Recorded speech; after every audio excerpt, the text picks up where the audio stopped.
Adorei as almas me atenderam. Adorei as almas me atenderam. Senhor, que a vossa bondade se estenda sobre tudo que criaste. Piedade, Senhor, para aqueles que não vos conhecem. A esperança para aqueles que sofrem. Que a vossa bondade permita aos Espíritos Consoladores derramarem por toda parte a paz, a esperança e a fé. Prezados amigos que fazem audiência desse nosso programa, podcast, Gira de Umbanda, Umbanda, Espiritismo e Apometria.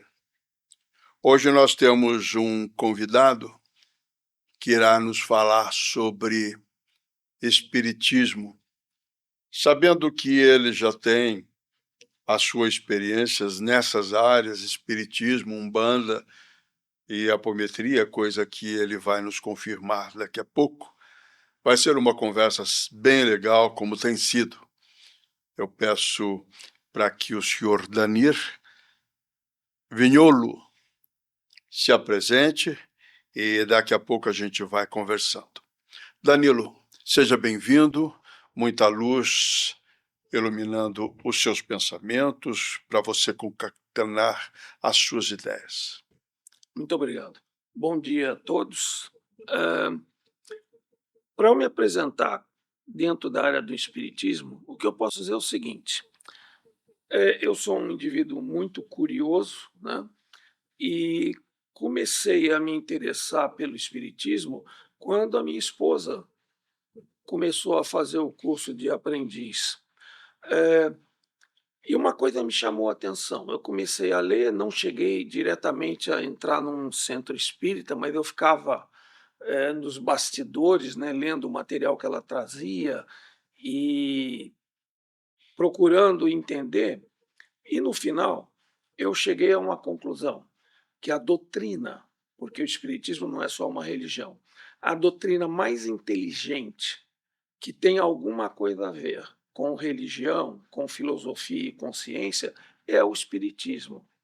E eu recomendo para quem tiver essa curiosidade que procure ler com calma aqueles livros do chamado Pentateuco, né, pelos espíritas, e comecem a entender saindo fora de chavões, usando a própria sensibilidade, podendo entender o significado das palavras, para então fazer um quadro e ter certeza, né, que isso seria muito interessante para continuar dentro dessa filosofia, desse caminho de paz e de solidariedade humana, que é o caminho do Espiritismo, né? Ah, legal. É interessante cada um, na sua iniciação nos caminhos, nas lides espíritas, tem a sua história. Você falou sobre o Pentateuco, eu era muito jovem quando iniciei, e uma mentora me havia advertido para que eu lesse apenas o Evangelho, que era tudo que eu precisava para aquele momento, e que aguardasse um pouco para que eu relesse o restante dos livros. Desobedecendo um pouco, eu li o Céu e o Inferno. Eu queria saber para onde eu ia, né? Mas deu legal, deu que continuou. Então, cada um tem essa sua iniciação, a sua experiência em entrada na doutrina. Há uma tira em que, se não for por amor, vai pela dor, é isso aí? Mais ou menos isso. Apesar que os americanos usam um ditado que não tem a ver com o espiritismo, mas que virou até um filme, que é no pain, no gain. Ou seja, sem dor não tem ganho, sem dor não se consegue nada, né? E isso está bem dentro da nossa visão, porque nós acabamos por sermos pessoas, vamos dizer assim, evoluídas no nível desse planeta, que não é o lugar mais evoluído do universo. Nós precisamos aprender com a dor, porque nós somos teimosos, né? E nós tendemos a buscar uma área de conforto, mas com isso nós deixamos de assimilar a base, a raiz dos ensinamentos que a filosofia espírita pode trazer para nós. Você entrou numa área muito legal, que que essa morada, esse planeta não é o centro de tudo e não é só aqui. A vida de encarnados e que tem outras moradas, como já dita no Evangelho. Você pode falar alguma coisa? Sim. Bom, eu acho que qualquer um pode falar se parar um pouco para pensar. Quando eu comecei a me interessar pelo espiritismo como um todo, eu já tinha um conceito pessoal de que nós não estamos sozinhos. Com certeza, se nós imaginarmos a vastidão do universo e os números que isso significa, a possibilidade de que a vida tenha ocorrido só num ponto, numa galáxia e num espaço específico dessa galáxia é meio improvável, você não acha? Ah, sim, sim. Então, normalmente, essa ideia de que existem outras vidas, outros orbes, né, ela não é uma ideia muito estranha, né? E, ao mesmo tempo, o que é estranho é nós tentarmos conceber como que essas vidas seriam em outros lugares. E aí começa a surgir aquela ideia que é posta no Espiritismo de que nós não somos só matéria. Nós somos alguma coisa a mais que permanece, né? Então, eu tinha essa ideia quando eu era garoto. Eu estou com 74, eu devia ter meus 10, garoto. 15 anos. E na minha família tinha muita gente que frequentava centros espíritas, candomblé e umbanda. Era um negócio bem diversificado, né? Então, desde aquela época, eu comecei a pensar a respeito, a cogitar a respeito da existência de alguma coisa além do corpo físico, né? E isso, de uma certa maneira, foi coroado quando eu comecei a seguir a doutrina espírita. Muito interessante. Porque ela é muito, além de ser interessante do ponto moral, mas ela é muito lógica também. Danilo, tudo é bem claro, tá? Nós estamos aqui no planeta Terra, quase 8 bilhões de habitantes, circundado por planetas, sóis, galáxias, e pensa numa coisa, isso não é decoração, isso, com pouca idade, você já começa a refletir, se pensar muito bem, que isso não é uma decoração que circunda o planeta Terra, que não é o centro do universo, tá? É uma morada entre tantas outras e talvez uma das mais inferiores que se possa imaginar, tá bom? Eu estou vendo que você veio bastante preparado, não quero interromper muito você. Eu gostaria que você tocasse essa conversa nossa. E no decorrer, algumas perguntas poderão surgir. Ok. Bom, eu não tenho muito hábito, quando alguém me convida ou quando eu participo de preleções espíritas e tudo mais, eu sou considerado assim alguém que está um pouco fora da curva, né? Porque eu não costumo me preparar muito, né? Coisa que hoje eu fiz, porque existem muitos dados sobre o espiritismo, a umbanda e o candomblé que eu não domino, né? Então eu falei, não, peraí, deixa eu me orientar, né? Enquanto eu estava fazendo isso e transformei em papel para eventualmente usar como uma referência, eu comecei a perceber algumas diferenças e algumas semelhanças, né? Mas que nos fazem complementares, vamos dizer assim. Por exemplo, vamos pensar em termos de espiritismo. No espiritismo, nós temos uma ideia de que não existem milagres, nem magia, né? Tudo tem a ver com leis da natureza. E por causa disso, quando nós não entendemos, não percebemos um determinado fenômeno, vamos dizer assim, que tenha ocorrido e que não tem explicação, o nosso entendimento não é que houve uma mágica, não é que houve uma obra de Deus que falou assim: não, aquele rapaz ali precisa aprender alguma coisa dessa maneira. Não. O que acontece é o seguinte: são leis naturais que são perfeitas e não mutáveis, que, se nós não as entendemos, nós não chegamos na compreensão do fenômeno. Eu entendo, eu entendo. É uma coisa que você falou sobre, magia, né, é interessante, esclarecer que milagres e magias, ou magia, palavras que foram colocadas para alguma coisa que você não explica.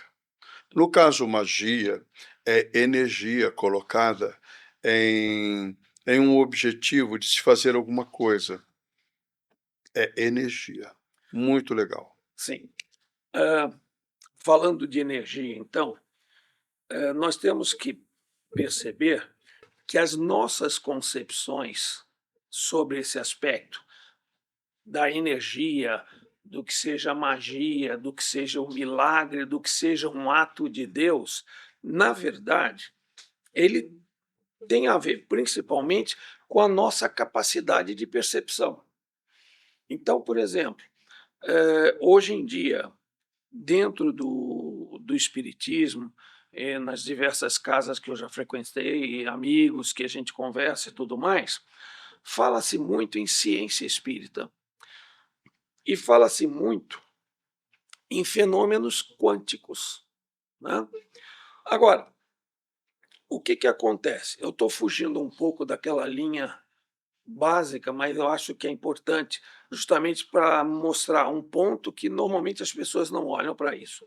Quando nós falamos em ciência espírita e muitas pessoas contestam, às vezes essa contestação ocorre porque as pessoas estão pensando em ciência do ponto de vista cartesiano e material. Elas não pensam como ciência baseada na existência de entidades espirituais, né? Um mundo imaterial que exerce uma influência e uma interferência sobre os fenômenos físicos. Então as coisas ficam um pouco complicadas, vamos dizer assim. Muito bom. No prosseguimento, onde nós falamos de um espiritismo kardecista, que não é bem essa a expressão, ou é espiritismo, e é Kardec, ou é Umbanda, né? É um segmento religioso, mas não é religião. O outro é um segmento religioso, mas é religião. E depois você tem a metodologia que é auxiliar, que é de passes, que é apometria. Você tem, assim, como falar sobre a apometria? Tenho. Bom, quando a gente fala em apometria, nós temos que falar também em mediunidade, né? Sim. Nas diversas formas de mediunidade. E quando eu trabalhei em apometria, eu comecei meio preocupado. Trabalhamos juntos, né? Sim. E eu comecei um pouco preocupado, porque eu falei: puxa vida, meu Deus, como é que eu vou interagir dentro de um processo de apometria se eu não enxergo, se eu não tenho premonições? Então, o que eu vou fazer? Eu vou ser um passageiro tentando encontrar um lugar na janelinha nesse ônibus, ou eu vou poder fazer alguma coisa? Bom, foi aí que eu comecei a perceber que eu tinha um outro tipo de mediunidade, que era o que uma vez me disseram que eles chamam de mediunidade intelectual. Ou seja, a pessoa não enxerga, não vê, não tem premonições e tudo mais, mas ela tem uma sensibilidade que as respostas afluem, né? E nessa, nessa sequência, eu descobri que eu estava apto a exercer um trabalho prático, né, efetivo dentro da apometria, se eu deixasse isso fluir, se eu deixasse isso se manifestar. E realmente eu me senti muito feliz e tenho saudades do tempo que nós trabalhamos juntos na apometria. E também eu comecei a perceber uma diferença que a gente poderia colocar, nesse caso, tanto a Umbanda, quanto a apometria, quanto o espiritismo. Quando a gente fala de espiritismo, nós temos não uma religião, mas uma filosofia, né? Quando nós falamos em apometria, nós temos uma ferramenta.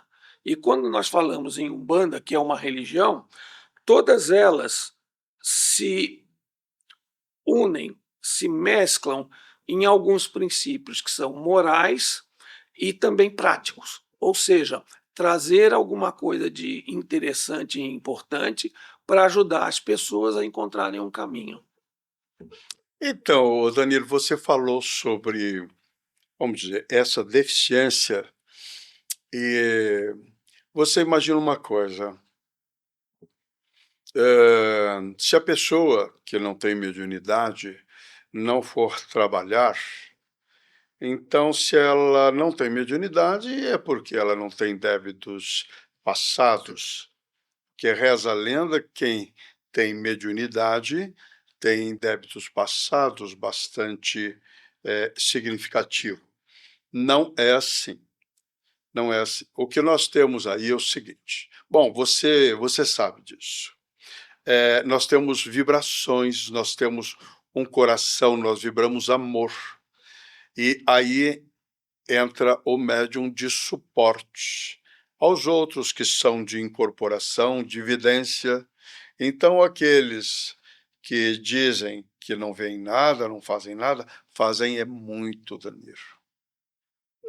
Bom, você tocou num assunto, em continuação ao meu pensamento, que eu achei interessante, e aí eu me lembrei de um trabalho que eu fiz, que é o de cromoterapia.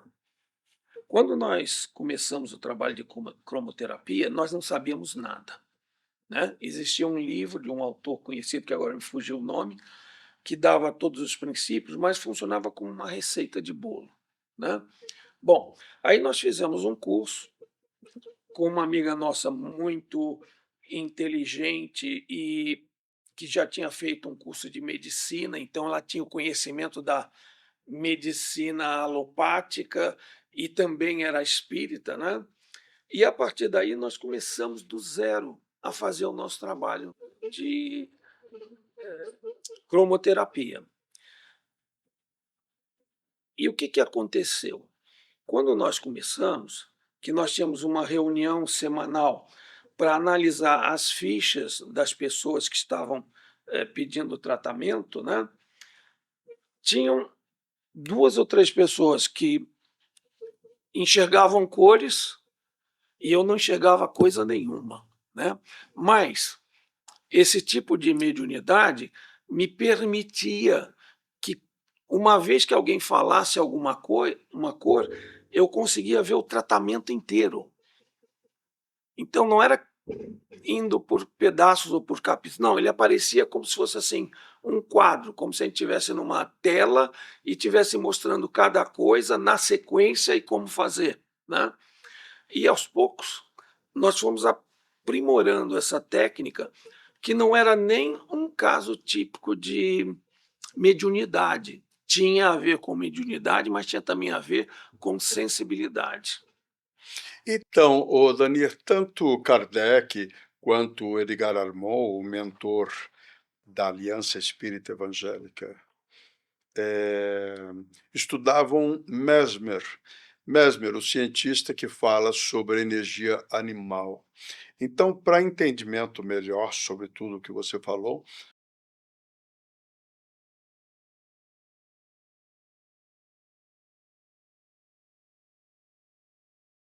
Tudo é bom quando você estuda, porque você tem elementos para dar continuidade às suas ideias.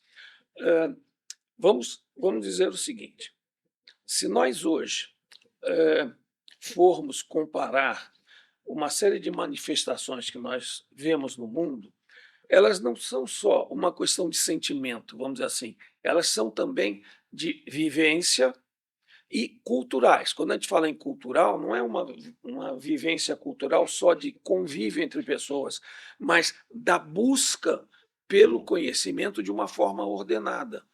Então, isso significa que, mesmo que nós peguemos algum fato, algum conhecimento que não seja preciso, ele nos permite ampliar a nossa dúvida, não as nossas certezas, a nossa dúvida. E então isso nos faz avançar nesse conhecimento, buscando fazer a junção de todas as coisas que nós entendemos ou não. Ou seja, até o fenômeno da magia, de alguma maneira, nos permite evoluir se nós começamos a entender as leis que regem essa magia, digamos assim. É bem verdade. As suas experiências nas casas, nos trabalhos, tanto de desobsessão quanto de cromoterapia que você fala, ou esses passos de suporte energético e limpeza nos assistidos, a sua importância mostra nos estudos espíritas que não é só teoria, tende muito à prática, né? O exercício mediúnico. O que você pode falar nessa associação com o Livro dos Médiuns, que auxilia muito nesse sentido? Bom, algumas pessoas, quando entram no espiritismo, elas se voltam mais para o Evangelho segundo o Espiritismo. Outras vão para o Livro dos Médiuns ou o Livro dos Espíritos, né? E eu diria que são os três principais, aqueles que necessariamente nós devemos ler várias vezes, né? Bom, o que acontece? Quando Kardec expôs a doutrina espírita, ele expôs a doutrina espírita como algo que era uma ciência, uma religião e uma filosofia, né? Então, se nós pegarmos esses três livros, nós vamos ver que cada um deles está focado mais num ponto. O Livro dos Espíritos, nós estamos olhando mais para o aspecto religioso, para a interação com Deus, né? O Livro dos Médiuns, nós estamos entrando num aspecto filosófico, de conhecimento sobre todo um porquê. E no Livro dos Espíritos, né, nós temos uma visão que tem muito a ver com a ciência, como a mecânica dos fatos, né? E dependendo aí da personalidade do indivíduo, da pessoa que está buscando aquele conhecimento, ela vai dar mais ênfase em uma dessas três manifestações e, eventualmente, ela vai olhar mais para um ou outro desses livros. Mas o fato é que, para nós formarmos um quadro que fortalece a nossa fé, aquela fé que não é uma fé fanática, mas é uma fé raciocinada, nós precisamos ir para os três. Eu, pessoalmente, eu não colocaria um ou outro como mais importante. Dependendo do meu momento, eu vou buscar um deles para ler e trazer interpretações que eu não tinha percebido antes. Certo. Ô Danilo, vamos falar sobre espírita? Vamos. Danilo, a Umbanda surgiu no Brasil através de um médium que, chegando na federação, por ele apresentar alguns desequilíbrios emocionais e mediúnicos. Só um momentinho. O nome dele é Zélio Fernandino de Moraes. Isso, é isso mesmo. Eu ia chegar lá. Desculpa. Não, não, não. Na verdade, eu estava falando com você e buscando o nome dele. Eu sabia que é Zélio, Maravilha. é o Fernandino, né? É. Tá. Foi em Niterói, onde ele foi na Federação Espírita do Rio de Janeiro e aconselharam a ele se retirar dali, porque ali não era o que ele estava apresentando. E os espíritas têm como alguns nomes da Umbanda, como índios, caboclos e pretos velhos, ciganos, ciganas, como espíritos inferiores. Hoje nós sabemos e já tivemos informação sobre o próprio Chico Xavier, que as pombogiras trabalham no Vale dos Suicidas, no resgate, são moças elegantes, são moças finas e que tiveram uma biografia não muito boa, com término sempre violento, e que optam. Então Chico nos cobra muito respeito a essas entidades que auxiliam nos umbrais. Você pode me falar sobre esses espíritas? O que falta, na verdade, e já respondendo você, em parte, é um pouco de humildade e esclarecimento. Você concorda ou você tem Eu algum concordo. parecer? Vamos colocar a coisa. Quando a gente entra nesse terreno de falar sobre candomblé, umbanda, espiritismo e outras manifestações culturais que envolvem grupos humanos específicos, principalmente hoje em dia, as pessoas têm que pisar em ovos. Elas não conseguem falar aquilo que é normal porque as palavras podem ser mal interpretadas. Então, por exemplo, esse aspecto de alguém falar assim que as pessoas que estão dentro de uma religião umbandista ou do candomblé são espíritos inferiores, tudo mais, eu acho que é uma manifestação de ignorância, porque, na verdade, o que existe é que nós estamos tendo um produto que vai atender todos os grupos, né? Nós estamos vendendo um produto que vai atender todos os grupos de pessoa, porém, dependendo de como essa pessoa está preparada, dependendo das suscetibilidades dessas pessoas, eventualmente eu posso seguir para o caminho do espiritismo, o caminho da Umbanda ou do Candomblé, ou até de outras doutrinas. O que faz a diferença, no meu entender, é que se você pegar pessoas que vêm de um sincretismo religioso da África, você não pode esperar que ela raciocine como um europeu. E não é porque ela é melhor ou pior. Não, é porque ela tem um passado de experiências, uma herança cultural e uma herança de sofrimentos diferente. Então, é muito fácil fazer julgamentos, quando, na verdade, o que nós temos que fazer não é um julgamento, é entender essas diferenças. Então, a meu ver, não existe esse tipo de diferença.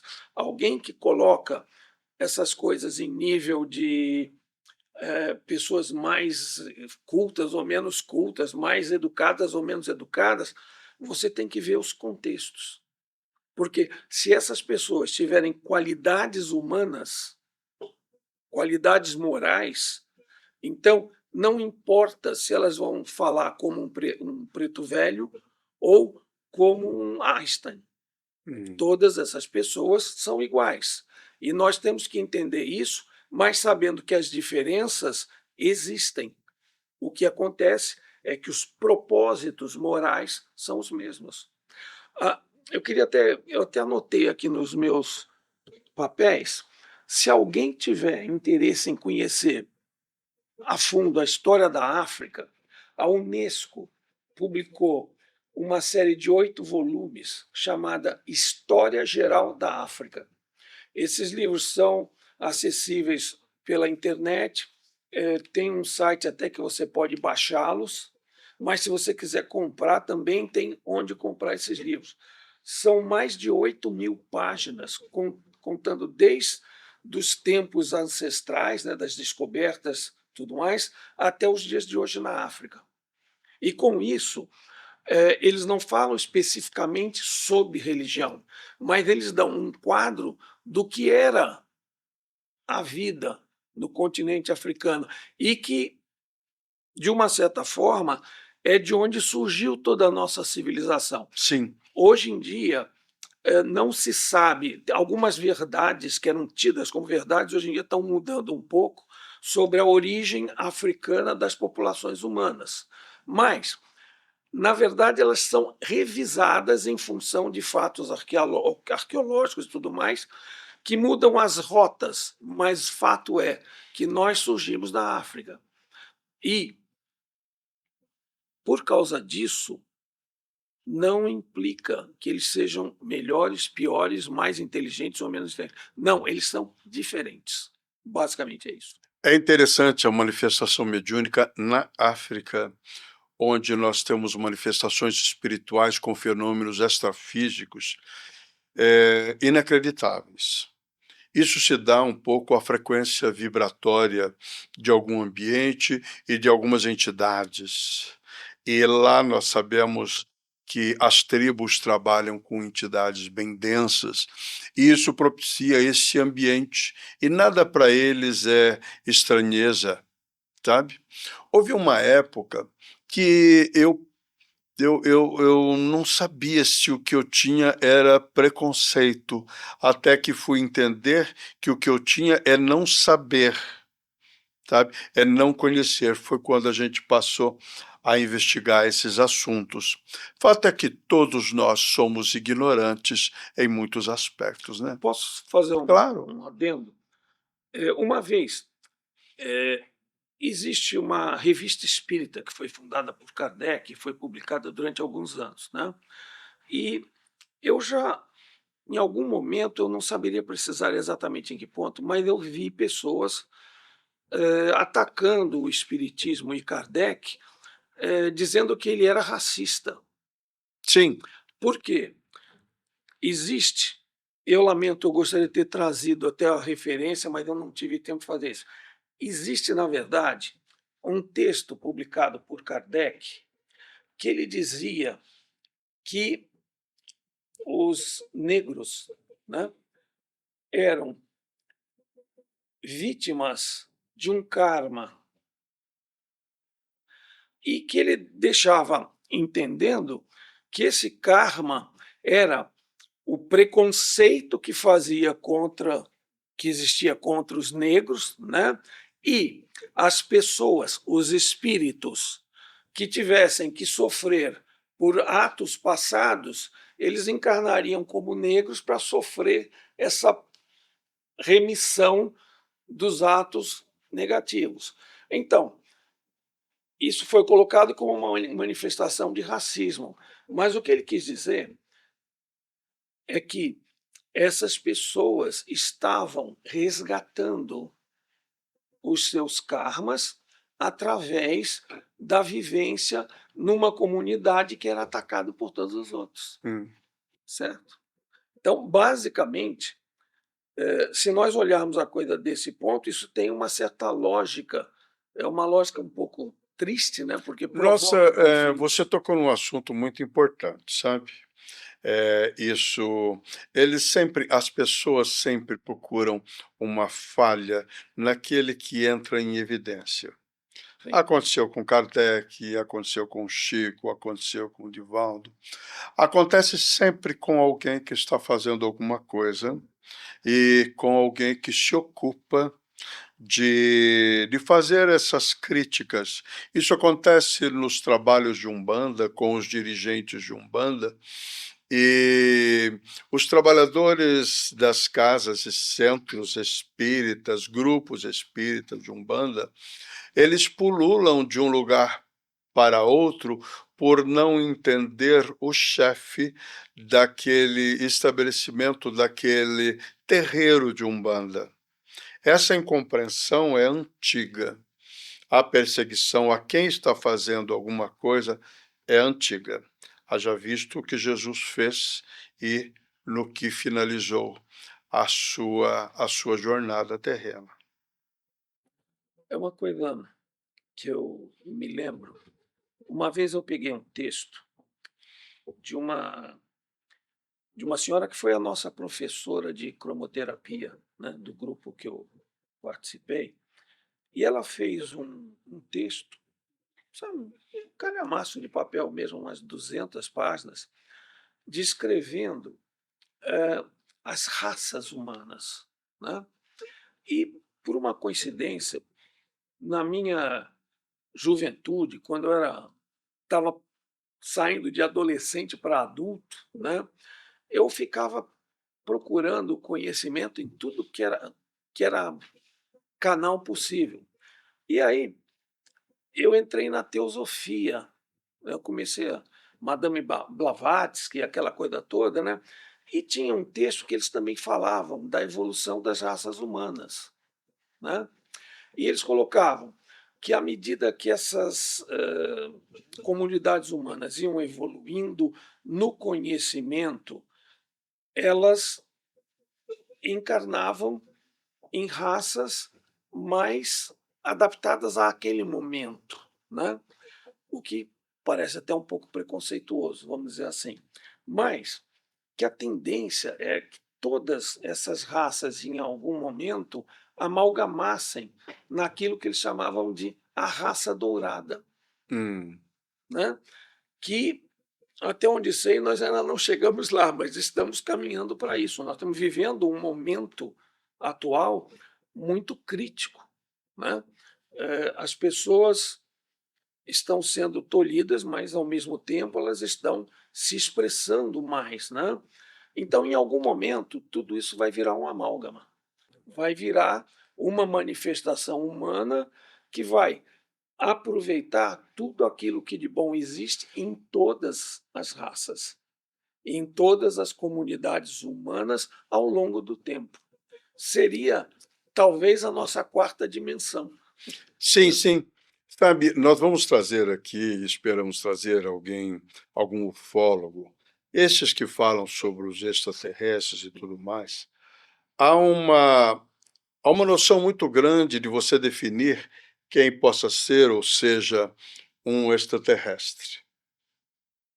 Então, a pessoa que tem uma facilidade em acreditar na encarnação, ser encarnacionista, independente de ser espírita ou ter esse conhecimento, a probabilidade dessa pessoa ser extraterrestre é grandiosíssima, porque ela já sabe do processo, ela já entende os processos. Quando nós entendemos também, os terráqueos são pessoas com muita dificuldade de entender ou ser reencarnacionista. Então, ele fica mais na base do Evangelho, citado por Jesus nas Bíblias, sempre dominando pessoas. No Egito, a ideia sobre reencarnação era muito clara. Se você nascia um nobre, um rei, este nobre e esse rei, eles disseminavam, os sacerdotes disseminavam, até por uma convenção política de domínio, que estes nascerão sempre reis, estarão sempre numa dinastia. E você, que fosse um escravo, seria sempre um servidor escravo. Quer dizer, já era uma dominação meio que política nesse sistema da reencarnação. Eu acho muito interessante, e a doutrina espírita, codificada por Kardec, a quem devemos muito, e os seus continuadores, como Chico, entre outros, não dá para citar outros, embora muitos outros em situações edificantes, bastante. É que eu falo do Chico assim, por uma expressão muito clara do que é a prática do Evangelho e os conhecimentos espíritas. Você tem alguma coisa a dizer sobre isso? Reformula a pergunta, por favor. Você quer saber sobre... Essa situação reencarnacionista para uns e não reencarnacionistas para outros. E essa definição que nós encontramos em ser extraterrestre, que tem já um conhecimento muito claro sobre ir e vir, sobre descer ou subir, se é que estão descendo ou subindo. Nós estamos mais para subir quando desencarnamos. Diz Chico Xavier que todos nós viemos no umbral. Eu estava... Você me perdoe, porque no momento que você começou a colocar o pensamento, eu estava pensando em Joana de Ângeles e sobre o como ela explica o problema psicológico do ser humano, né? Aquela série psicológica que são, acho que uns 15 ou 20 livros, né? Não sei se vocês já viram. Então eu me perdi um pouco, você me perdoe.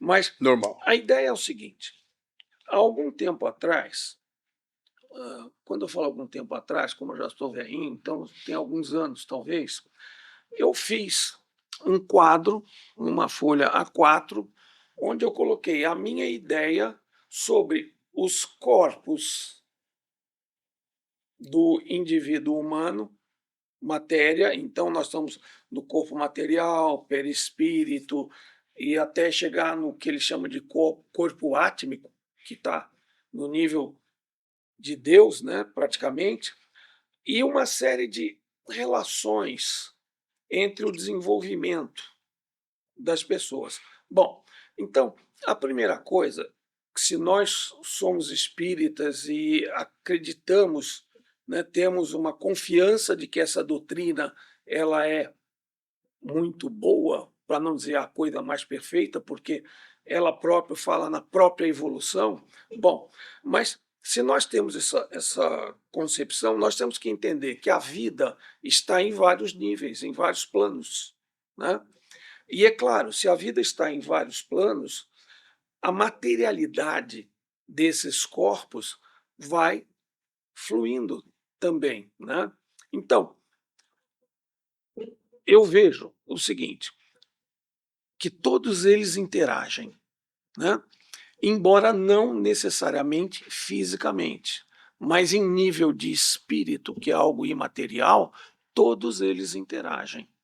E por isso, nós podemos entender que existem vidas que nós não compreendemos porque nós nem percebemos. Porque as nossas ferramentas físicas, que nós estamos no plano mais bruto, né, da existência, quando nós estamos encarnados como um habitante do planeta Terra, né, nós muitas vezes não temos nem a condição de perceber. Até mesmo do ponto de vista intelectual, às vezes fica difícil, porque nós temos que usar mais da imaginação e nós não sabemos até que ponto a nossa imaginação é imaginação. Alguns filósofos até no passado diziam que quando você imagina é porque aquilo existe. Então, sim, fica mais uma complicação do ponto de vista intelectual para nós entendermos tudo isso. Mas o fato é que a vida ela existe em todos os planos. E isso significa que se nós estamos no plano mais bruto, nós temos o menor número de ferramentas para entender. Mas, ao mesmo tempo, mesmo quando nós não percebemos, nós estamos convivendo com essas outras formas de existência. E nós não entendemos como elas conseguem interagir no plano material, mas fato é que elas também interagem no plano material. Muito importante. Você citou Teosofia, a mentora Blavatsky. Sim. Nós sabemos... Eu não estava fazendo propaganda. Não, mas é muito importante citar Sim. esses pensadores, né? A teosofia ela surgiu 300 anos antes de Cristo e era Plotino quem disseminou isso, e ele, bem como Blavatsky, falava sobre essa filosofia onde essa teosofia também, onde ele faz tudo pela fé, pela razão, que é um dos pensamentos de Kardec, né?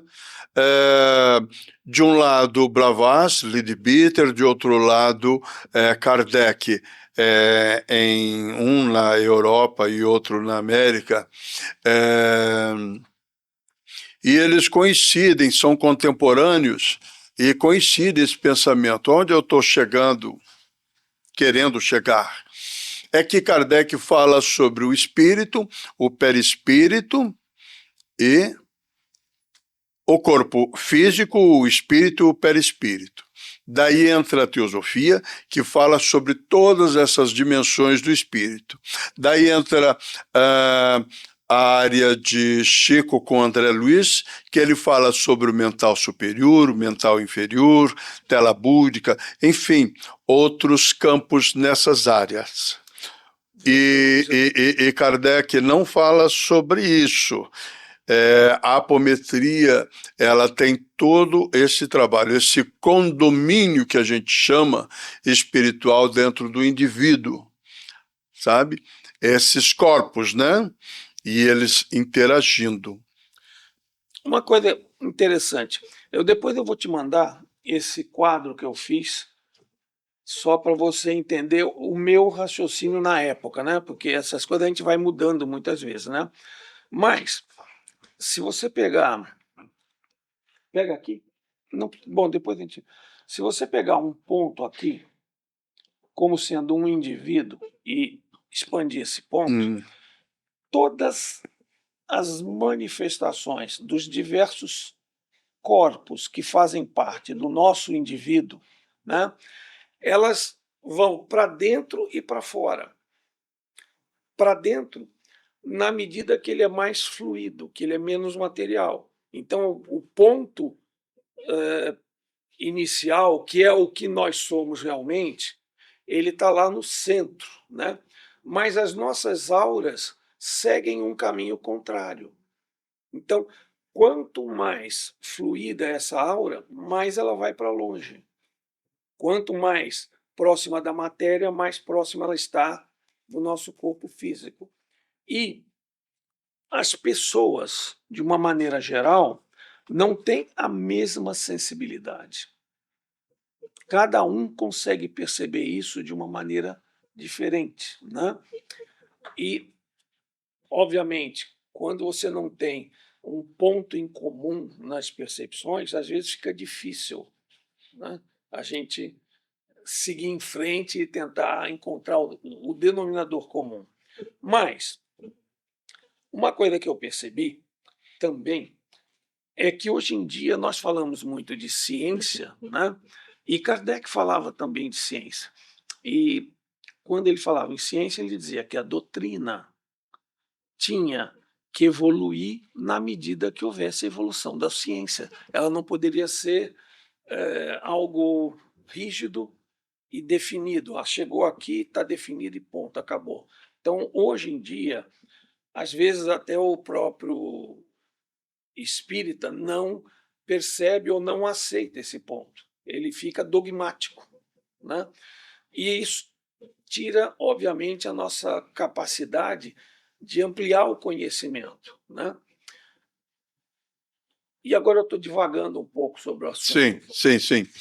Agora, clarinando um pouco mais, até acho que a resposta nós temos, mas muitos aí não têm.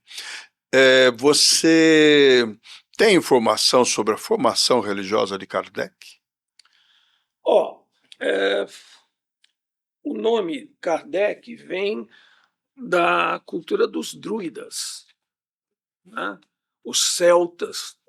Eu não me lembro em que século, mas é um negócio bem anterior à existência material dele, né? E ele adotou esse nome por uma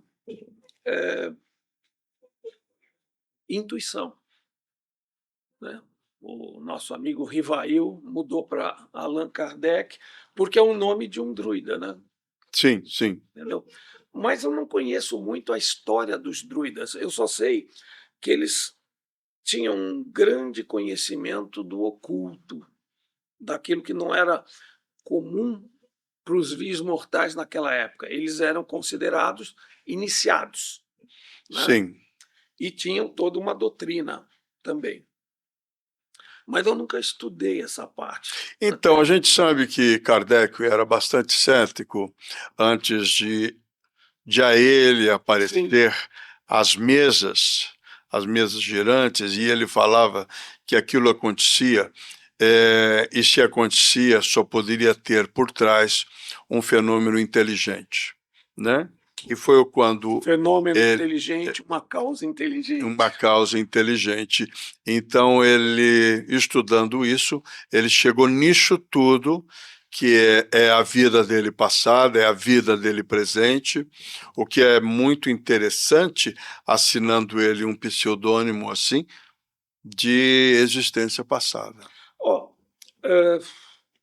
uma coisa, esse assunto é um assunto fascinante. E às vezes nós nos perdemos, né? Porque tem tanta coisa envolvida. Mas vamos pensar hoje em dia, quando a gente fala em existência de Deus, né?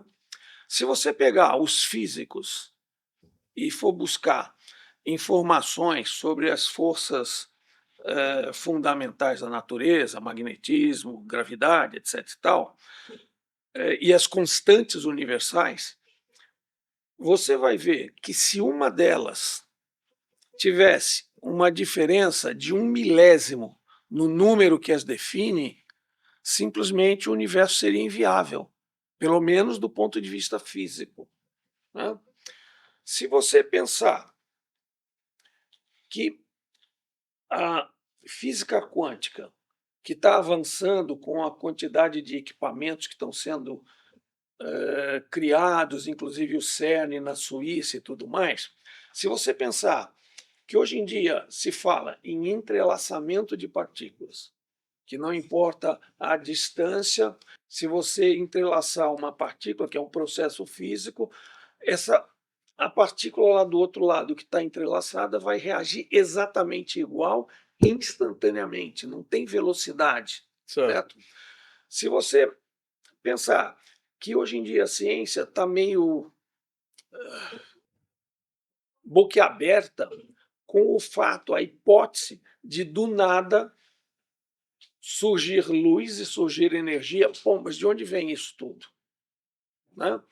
E aí, alguém falar para você que não acredita em espíritos, porque eles são imateriais, mas ao mesmo tempo o cara bate palminha para computadores quânticos, para entrelaçamento de partículas que tem uso prático hoje em dia, pode ser uma forma de você melhorar o desempenho de computadores e tudo mais. Então, onde que está a lógica de aceitar que existem certas regras que não poderiam ser coincidências para tudo isso funcionar, e você diz assim, não, mas se é do ponto de vista quântico, legal, mas se é Deus, não, porque o espírito... Não falei em Deus, falei em espírito. Não, o espírito não pode existir. Meu Deus do céu, se você vê que existem coisas que poderíamos colocar no mesmo nível, né, e você não fala nada, é meio estranho isso, é meio esquisito. É muito. Ô, Danir, que bom que a gente tem você aqui, tá bom? Muito obrigado. E essa nossa conversa, ela demanda muito tempo, muitos dias, muitos anos de vivência, e nós teremos sempre uma pergunta sem resposta algumas. Eu vou pedir para você deixar a sua mensagem aqui, e com isso nós vamos para o encerramento. Perfeito. Bom, quando alguém fala sobre espiritismo, umbanda, candomblé e outros fenômenos, né, nós temos que pensar qual é o que une essas manifestações religiosas e culturais e filosóficas. É o ponto moral. Se nós olharmos as diferenças e semelhanças que existem entre o candomblé, a umbanda, a apometria, o espiritismo, o que nos une é o aspecto moral. Então, a minha proposta seria, considerando o que nós vivemos hoje no mundo, não só no Brasil, mas no mundo, guerras, desentendimentos, atitudes pouco honestas, pouco humanas, pouco empáticas, né? Então, eu diria que nós precisamos começar a entender esses fenômenos, mas nós não podemos desprezar o aspecto moral. Nós temos que pensar em que só vamos desenvolver essa nossa sociedade e atingir um nível superior quando nós estivermos pensando de forma moral. Que não seja uma obrigação, que seja uma tendência, que seja algo que nós introjetamos e, com isso, nossas atitudes naturalmente serão morais. É isso que eu desejo, que nós possamos transformar esse nosso mundo num lugar pacífico, porque as pessoas são pacíficas por convicção e não por obrigação ou por medo de um castigo. Nós vamos para o encerramento de mais um encontro muito agradável com o nosso irmão Danir. Teremos outras oportunidades, com certeza falaremos sobre outros assuntos muito relevantes, como o de hoje. Obrigado por sua audiência, obrigado, Danir, obrigado à equipe de Gira de Umbanda na Casa Pai Joaquim, Umbanda, Espiritismo e Apometria.